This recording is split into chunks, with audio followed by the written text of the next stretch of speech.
When Gurudev published, I don't remember if it was Chaitanya Bhagavata or Chaitanya-charitamrta, but you know the beautiful Bengali books that we have. When he published one of them, he composed that verse, and it's on the back of one of those books. Wow. So yeah, it's an incredible verse.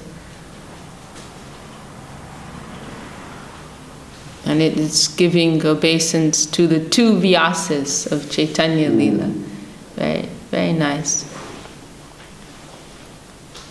Chana of the this was like Gurudev's inspiration, that if there's a Mahaprabhu is known as the Chana avatar, right? In Prahlad Maharshi's verse, he refers to him like that. So then there must be a hidden Vyas also. Mahaprabhu is a hidden avatar, then there must be a hidden Vyas.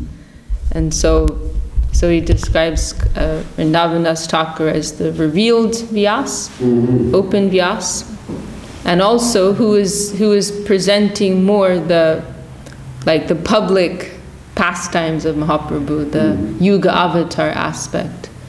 And Kaviraj Goswami, he's the hidden avatar, the hidden Vyas, and he's revealing those in the more hidden aspect of Mahaprabhu as Swayam Bhagavan. Dvo Nityananda Parabja Karunarena Bhushito, that line is, and they're both decorated with the merciful foot dust of Mahaprabhu, of Nityananda Prabhu. They both got the blessings of Nityananda Prabhu. You can imagine Gurudev's vision. Yes, Gurudev was so hidden. He wasn't showing his. Yeah. He was so restrained and trying, presenting himself and said. It's like an Everest devotion. Yeah, exactly. Yeah, and actually, he had so much capacity to write. Sanskrit, but he wrote very little actually. He wrote that beautiful pranam verse to Prabhupada. Yes. Just within a day he did that. Really? Yes. Wow. Wow. But so much more he could have given, but he was always restrained. I remember once he was saying in Dum Dum Park, I was thinking to write a verse describing Mahaprabhu's Sankirtan, the scene of Mahaprabhu's Sankirtan. Then I saw that Prabodhananda Saraswati already wrote something, so then I did it. that Nindantam Pulakottarena Vikasan, that beautiful, describing Mahaprabhu's tears falling and his arms are raised in the air and surrounded by his associates chanting Hari Hari, very, very beautiful verse. And that, it's this painting, it's here, Gurudev liked so much. And where, it's here somewhere. You know the one I'm talking about. Oh, here, this one. Gurudev liked this so much. And he said this was a perfect depiction of that verse. Of Prabodhananda Saraswati.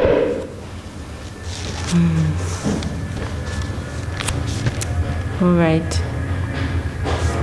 Okay, so we're continuing with Sri Chaitanya-charitamrta in the company of Sripad Nyasi Maharaj and all of yourselves. And so Sripad Madhusudana Maharaj, he went through the Chatur Shloki of Bhagavatam yesterday. And maybe Maharaj mentioned, maybe I came a little late or something, I don't remember. But of course, these verses were first spoken by Krishna to Lord Brahma at the time of the creation. Then Brahma to Narad, and then Narad, when he came to chastise Srila Vyasadeva for how he had, for not presenting the clear path by which souls can attain their highest prospect as dedicating agents in the positive and dynamic spiritual plane, for not clearly presenting that. Narad Muni came to chastise him, and he gave him these like Gurudev also referred to them as seed shlokas, like that. So they're like the seeds from which the whole of Bhagavatam has come, and the Krishna conception of divinity. And in a nutshell, we can say these verses, they're establishing Krishna as the Supreme Personality of Godhead. He's everything. Everything has come from him. Past, present, future. He is all in all. It is the sum and substance. And then we came to, because Marsh was reading from his iPad. That's why the marker's not in the right place. And then we came to these beautiful verses about the value of sadhu sangha. Let's see.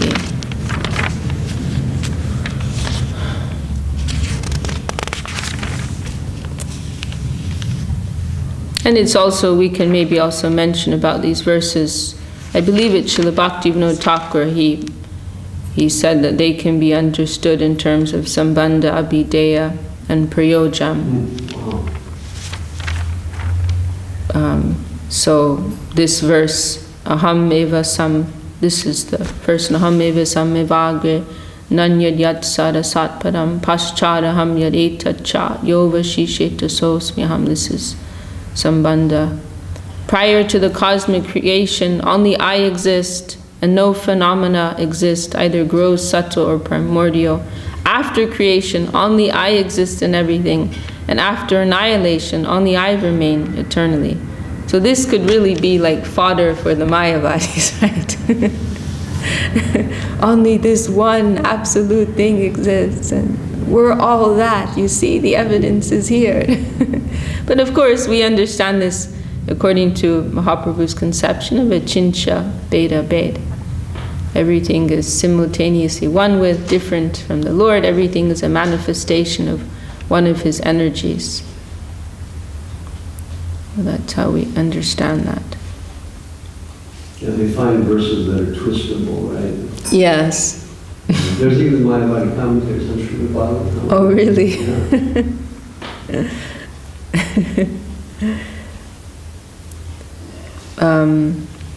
And then this verse, Etavad eva, this is Abhideya, Etavad eva jigyasyam tattva jigyasunatmana anvaya vyatare kabyam yatsyat sarvacha sarvata. A person interested in transcendental knowledge must therefore always directly and indirectly inquire about it to know the all-pervading truth. And one explanation I heard of that is in terms of like following injunctions and also prohibitions. So the things that you do, and then also the things you don't do. It's like you're indirectly following by avoiding not doing certain things. That is also a way of following. I wonder if it could be interpreted external and internal. Who knows? Yeah. Yes, no doubt. So many layers of meaning. And also, another comment I heard was the things that we'll do that aren't directly service, but they're supporting our service, like sleeping and taking care of our health and things like that. According to our consciousness, that is also service.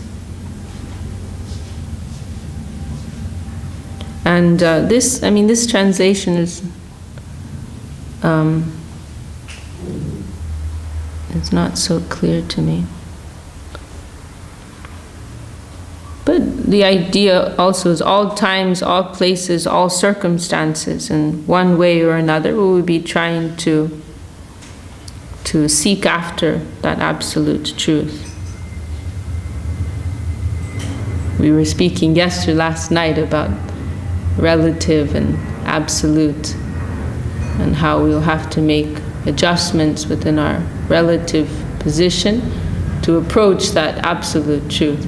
But we won't always be able to make that absolute move, right?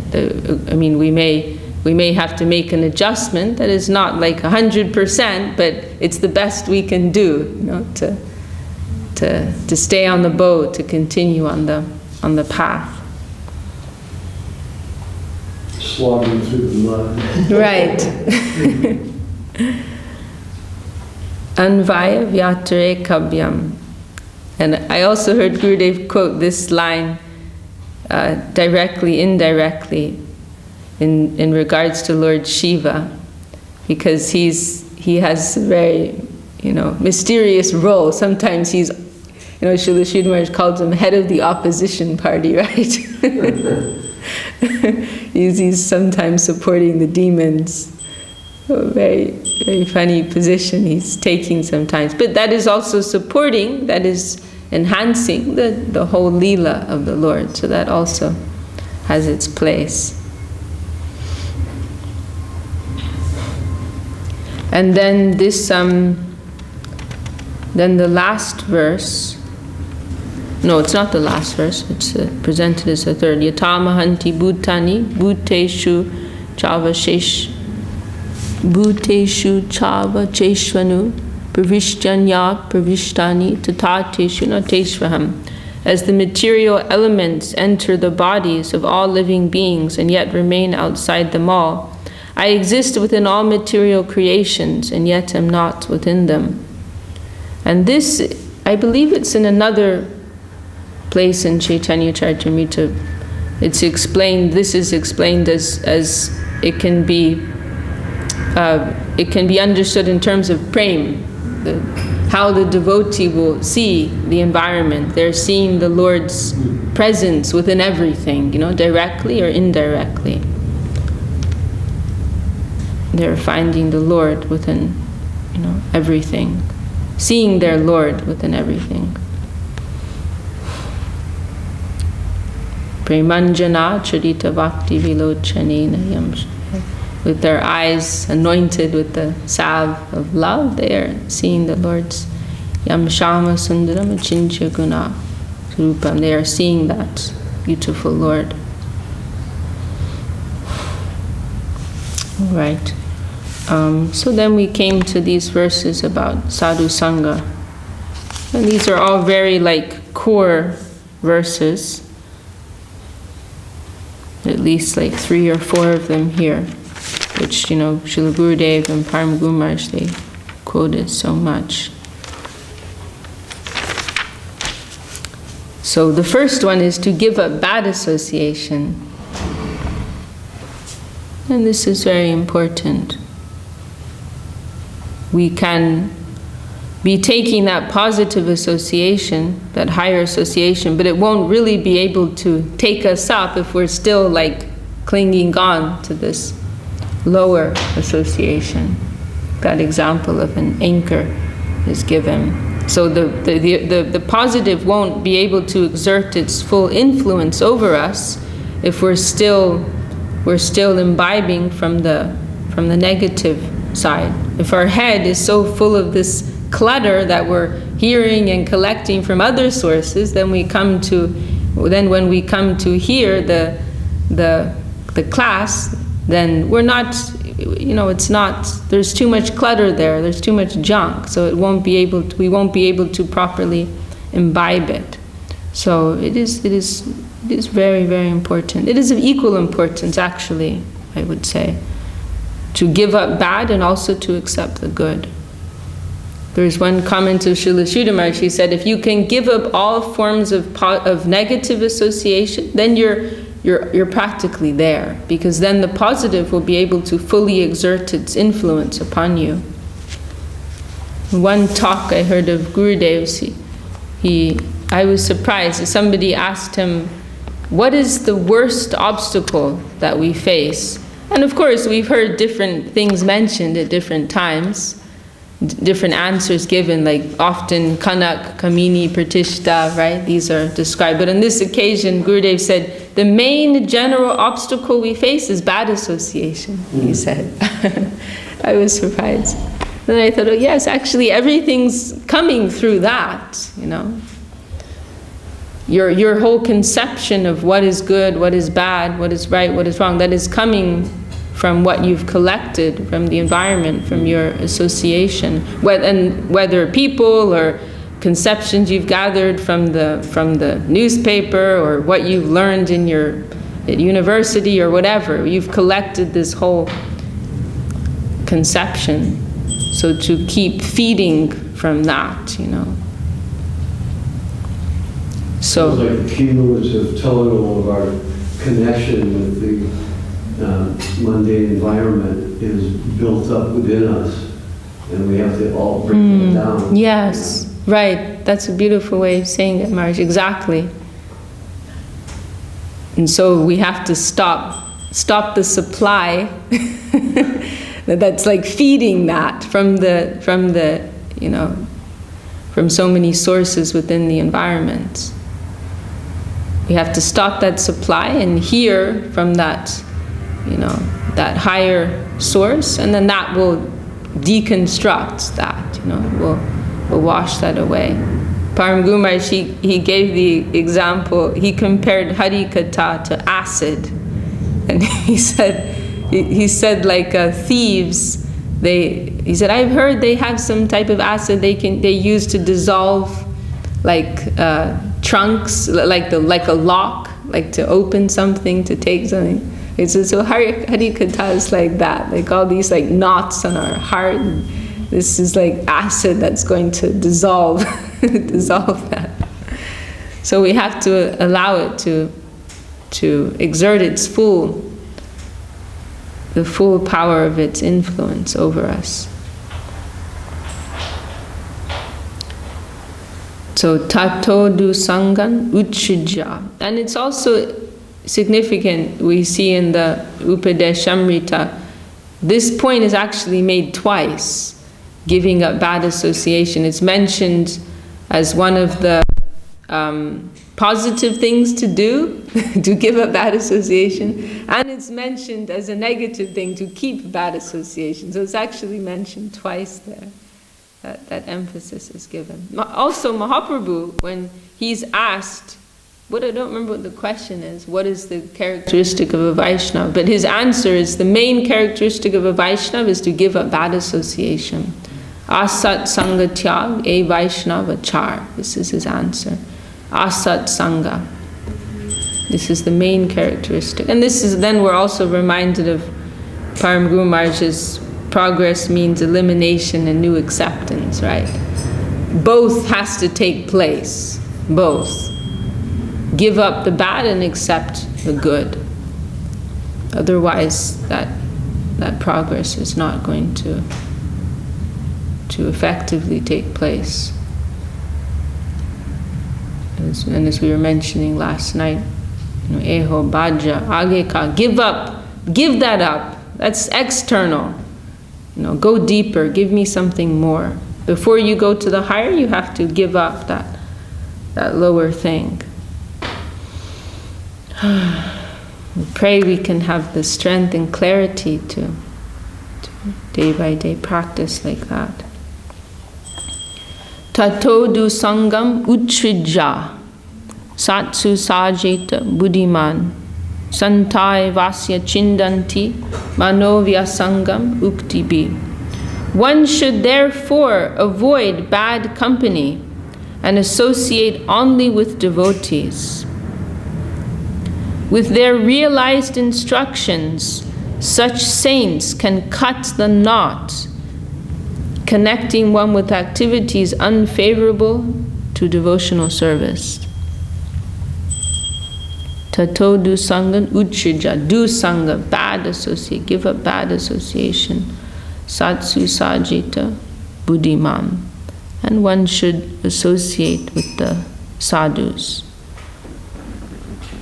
Santai vasya chindanti manovya sangam. They cut the knots of our mind, our hearts, with their instructions, with their words.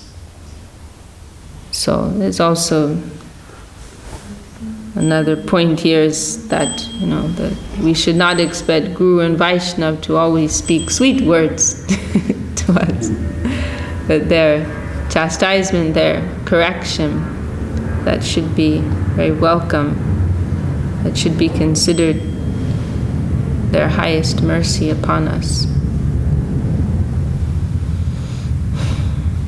Okay, and then this next verse spoken by Kapila Dev to his mother Devahuti. And there's a very beautiful explanation Param Guru Maharaj gives. I think it's in Heart and Halo.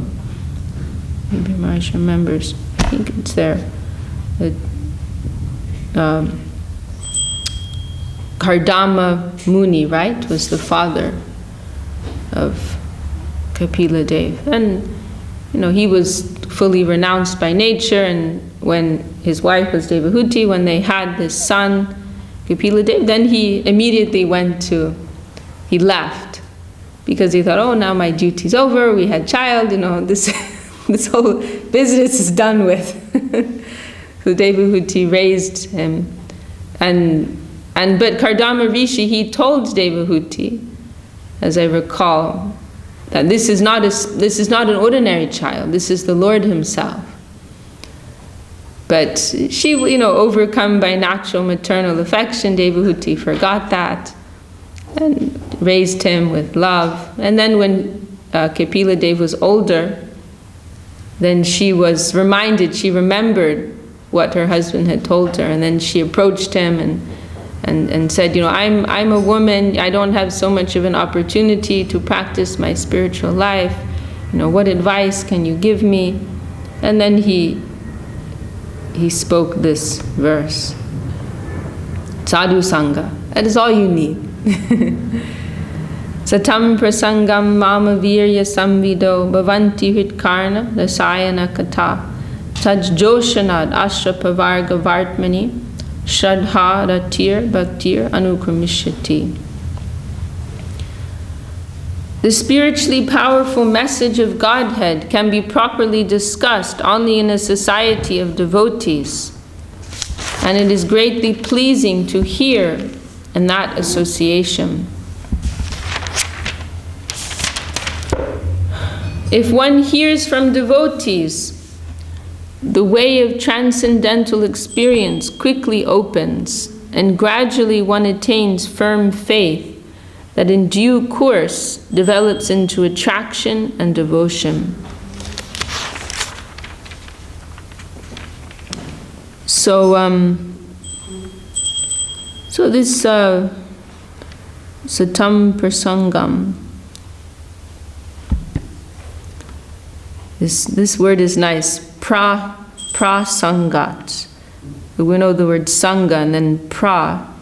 Maharaj can probably say better than me. The only thing I think of is additional force behind sangha. Like that. Yes, an intensifier. So it's in the word for word, it says intimate. So this point is nice. It's not just saying in the association of the sadhus, but in the intimate association of the sadhus. Which I really appreciate that. It's not just like, you're coming on Sunday and you're hearing the Sunday class from the sadhu and you're giving your 5 rupees. And then you're going home. Or £5. Or $5. But like you're really deeply entering into this, and you're entering into a close connection with the devotees where they are, you have a close connection. They're advising you. You're asking questions, and you're like in a serious way trying to understand what your position is, how you can go forward. In Sermons, Volume 3, there's a very nice section where somebody asks Srila Sridhar Maharaj, like, what is the most effective way we can make progress? And then Srila Sridhar Maharaj, he's quoting these, different verses about sadhu sangha, and then that devotee. Then he says, so do you understand now? And the devotee says, yes, by association with the devotees, we can we can advance the most quickly. And then Srila Sridhar Maharaj says, that is not up to the mark, actually. And then he quoted also, maybe I might be mixing the order up, but this was his final conclusion. He quoted this verse in Upadeshamrita, the 6 loving exchanges. How does it go again? I can't remember either. We should remember this. I should remember this. I can't remember. But anyhow, these 6 loving exchanges to reveal one's mind in confidence, to hear, in confidence, the exchange, bhunkte bhujayate chaiva, shadridha pratilaksham, the exchange of prasad, and the exchange of gifts. Are those the 3 things? Exchange of prasad, exchange of gifts, and exchange of confidence, heart, yes. So then he quoted that verse. That really struck me, indicating this close association, not just you're sitting in the room and you're hearing from them, and even if you're doing that regularly, it's not unless you're entering into an actual close connection and seeking their advice and guidance in a serious way. Someone can come and stay in the temple a few years, but if they're just following by rote, in an external way, they're not really connecting in a deeper way with the sadhu and having some heart exchange, then what's really going to take place? What are they really getting? They're not really advancing. With Gurudev, we had that. Of course, so many persons came to see Gurudev, but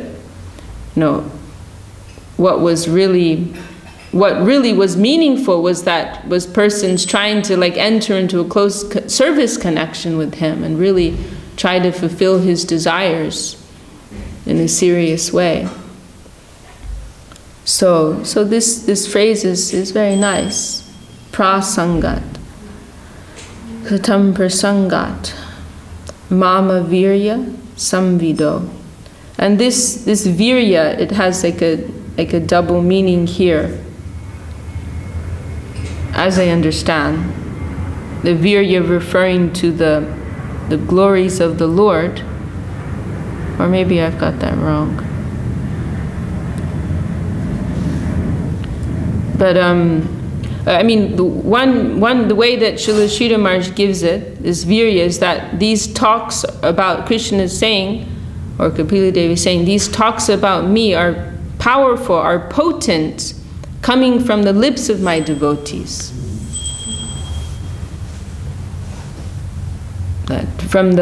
Coming from the hearts and lips of self-realized souls, persons who are living this path, the message has some potency. It is not just a lip, the way Srila Sridhar says, not lip deep, or citing verses from memory or giving instructions in a dry way by persons who are not actually living that practice. There's no potency there. That's what we saw with Srila Gurudev in such an intense way. Even if we're not understanding what he's saying, even if he's speaking in Bengali or Sanskrit, or just to feel that vibration and that potency and his goodwill directed on us, that was so powerful.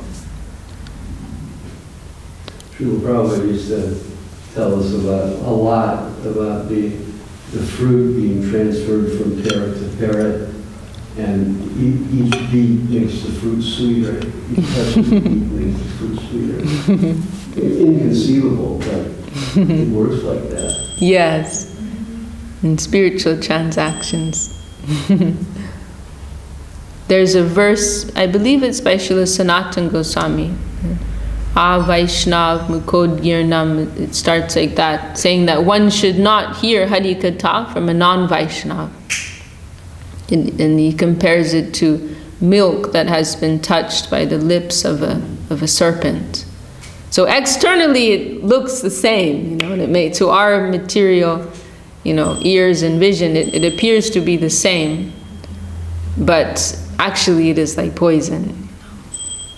The vibration there. That story of Vishakha Dasi Babaji going to that what they call Bhagavad Sapta, where they read the Bhagavatam for 7 days. And what did he say when he came out? He told, well, this man, he set up his Bhagavat session right like on the doorstep of Gorky Shore for his own pratishtha. And so he could say, oh, Gorky Shore Das Babaji's listening to my... And then when he finished, he told his servitor, bring some cow dung, clean this place. And his servitor was bewildered. What? Bhagavatam has just been chanted here. This is the most purifying activity. And Gorky Shore said, you heard Bhagavatam? I only heard taka, taka, taka. Right. Mani, mani, mani. That's all I heard. Srila Gurudev, he was also living on that subtle plane. There was one occasion some devotees were asking which edition of Chaitanya Bhagavat they should read. Maybe Maharaj, you heard this.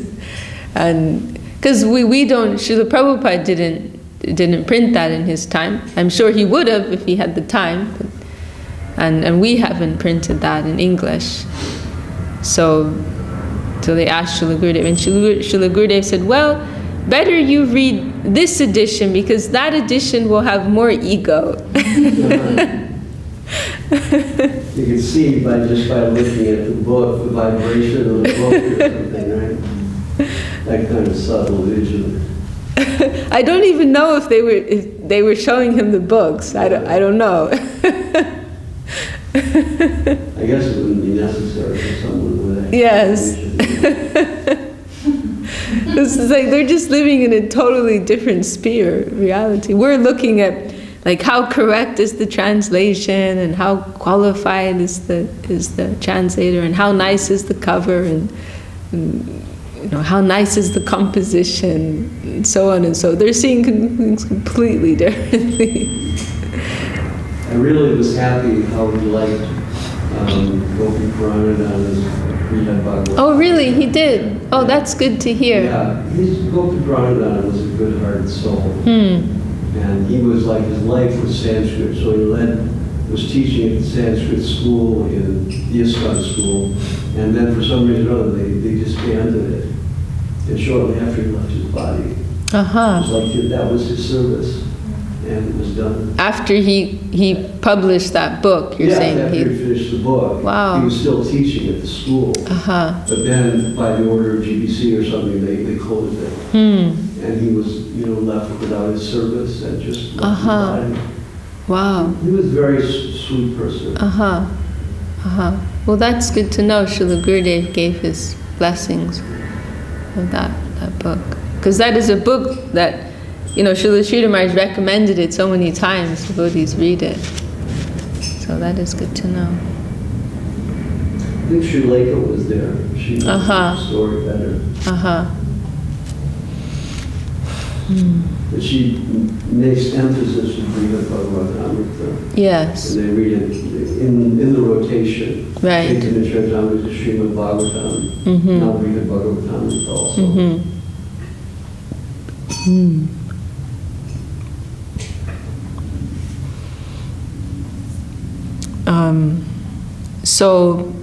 So these descriptions about me that come from the lips, the hearts of my devotees, they are potent, and they are rasayana. They are full of rasa.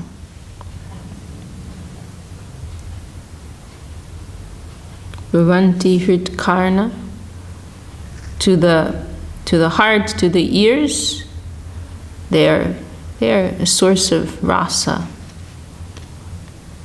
And then this is interesting, this word taj joshanad, because this word joshanad means cultivation. So it doesn't say by hearing that It actually says by cultivating that.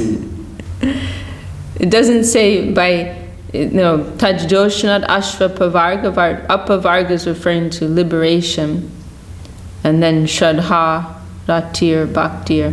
So it doesn't say by hearing that you'll become liberated, and Shraddha, taste, Bhakti will all develop. It's saying by cultivating that. So that means service, by serving that. Jnane prayashamurapasyanamanta eva jivanti sanmukaritam bhavadiyavar tanesa Shruti-gatam tanuvan manobir. This verse also in Bhagavatam, Lord Brahma, by hearing the message from the sadhus, and then tanuvan manobir, by dedicating oneself mentally, verbally, physically to those messages. So we see this repeated again and again.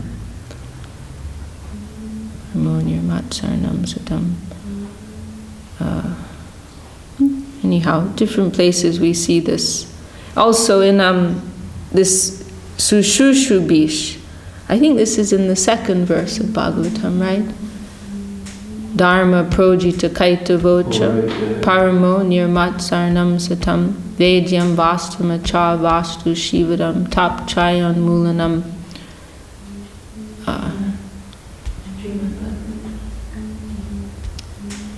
Yes, I can't remember, but I think this word sushushubish is there, which is also referring to this cultivation. By cultivating this. Gurudev, he gave an example of that word, how Shyamananda Prabhu, when he came to stay in Vrindavan to study under Jiva Goswami gave him some service of sweeping some steps somewhere. So not like he's just coming to study in a theoretical way, but he was given this humble service to do, And that is how that real meaning will descend to our heart. Because we want to serve. Why should it come to us unless we're coming in the interest of that message, if it is going to be a living transaction? So this word is very significant. I'm thinking that petrol has no use unless you start the engine. Something like that. Nice. Yes. Tajjoshanad Ashapavarga Vartmani. So, Apavarga, liberation, the path of liberation. Shraddha, faith, Rati, taste, and Bhakti. Anukarmishati, they will gradually develop. Anu, yeah.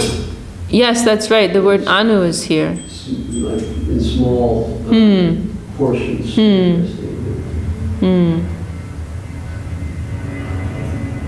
Yes.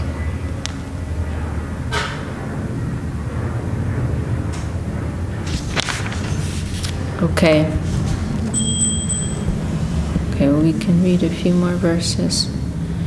Ishwar Sarup Bhakta Tar Adishtan Bhakter Hridoye Krishna Satata Vishram. A pure devotee constantly engaged in the loving service of the Lord is identical with the Lord, who is always seated in his heart. Saravo Hridayam Mayam Sarunam Hridayam Tvaham Madanyat Tena Jananti Naham Tebyo Managapi. Now this very beautiful verse, which Gurudev quoted many times. And this is spoken by Lord Narayan to Durvasa Muni when he was offensive to Ambarish Maharaj and Sudarshan Chakra is chasing after him. And Durvasa is running to Brahma, Shiva, and finally to Vishnu, seeking protection. And then Narayan saying, "I'm helpless. Actually, I'm a slave to my devotees, and my devotees, they They're everything to me. So you have to go, you have to take shelter of Ambarish Maharaj, and he can protect you. What does Sudarshan Chakra represents? Maharaj, you answer that The one. Sudarshan Chakra is going to, destroy him. But destroy it in a way like merge into hellish conditioning? I'm not sure of the result. Or remove the capacity to appreciate spiritual. It's not good.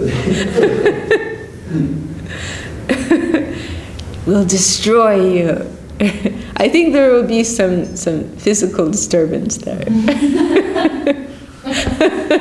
I think there's going to be some gore and blood. Yeah, head cut off.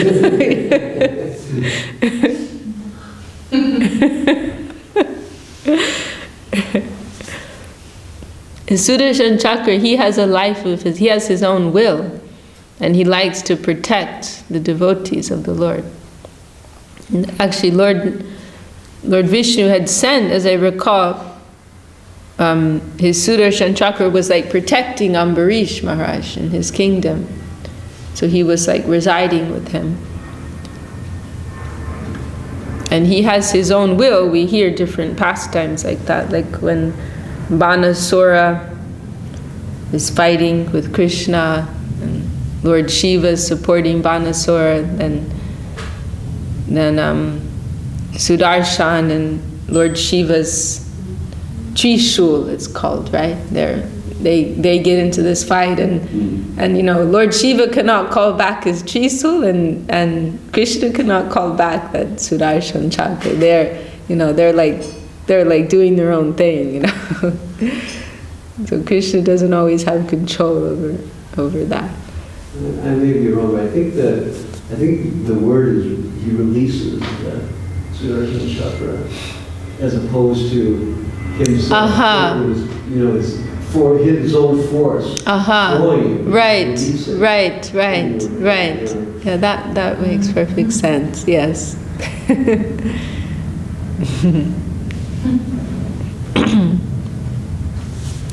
Sadhavo hridayam mayam sadhunam hridayam tvaham madanyat tena jananti naham tebyo managapi. And they're included in Prapanajivanamritam. There's like a series of like 6 or 7 really beautiful verses about the glories of his devotees, spoken by Narayan to Durvasa.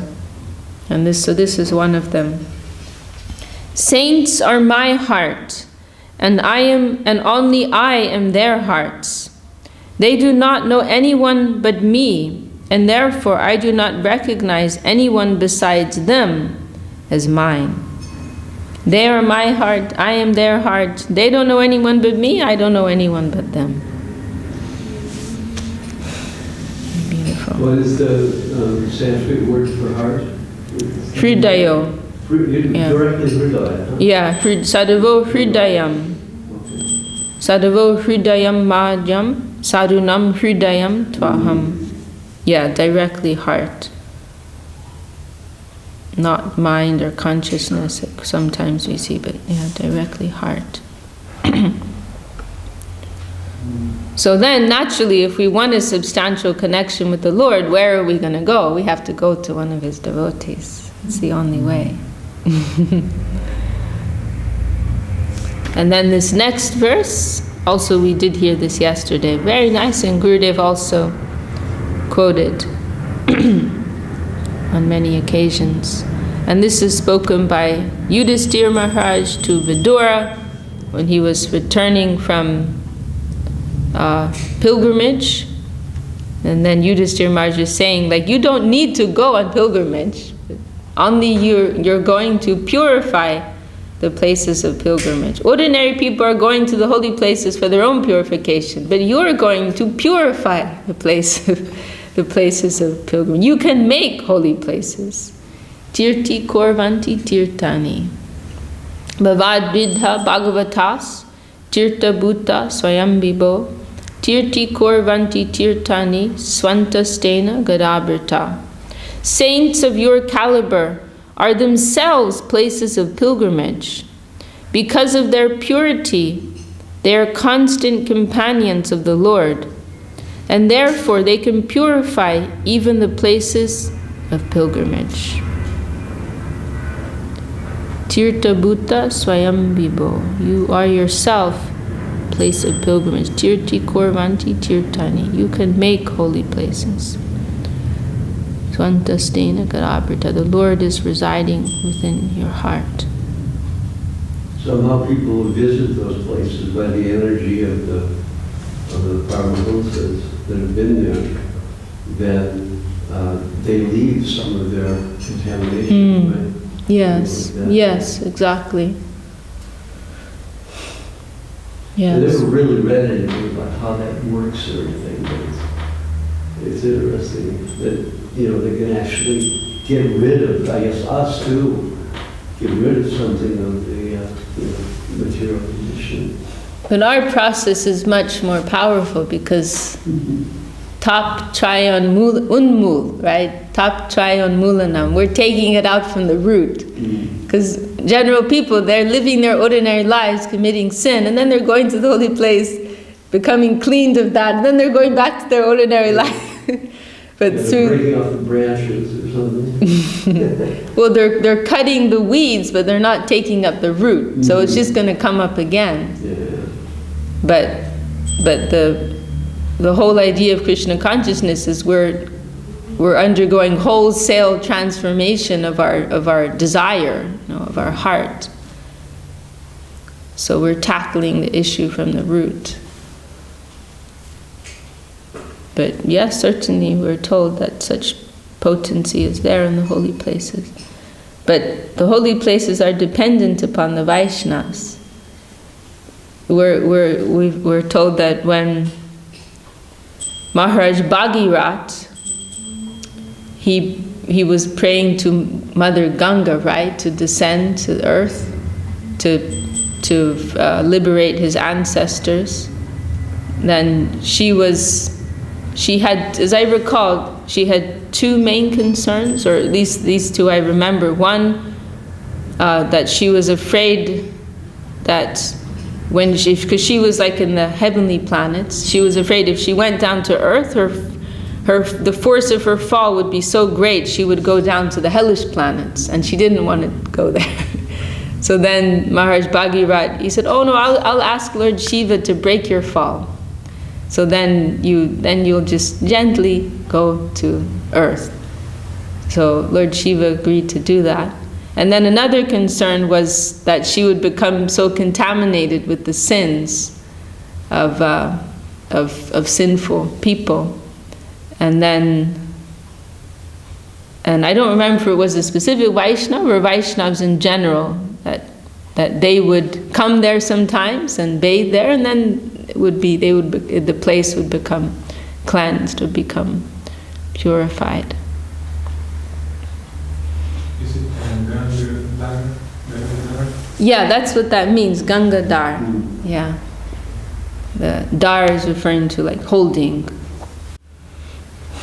Sadashiva Gangadhar.